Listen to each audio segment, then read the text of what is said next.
నేను సూర్య నమస్కారం చేస్తున్నాను. ముందుగా చేతులు ఇలా పెట్టుకోండి. తర్వాత ఇలా అని ఇలా అని ఇలా. అప్పుడు రైట్ లెగ్తో ఇలా చేయాలి. తర్వాత రైట్ లెగ్ బ్యాక్ పెట్టాలి. ఇలా కొన్నాసనం చేయాలి.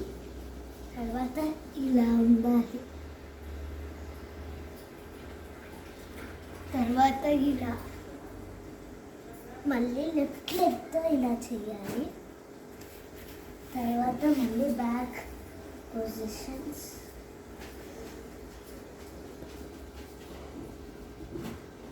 ఇంకోసారి మీరు ఇంకా నేను కలిపి చేద్దాం.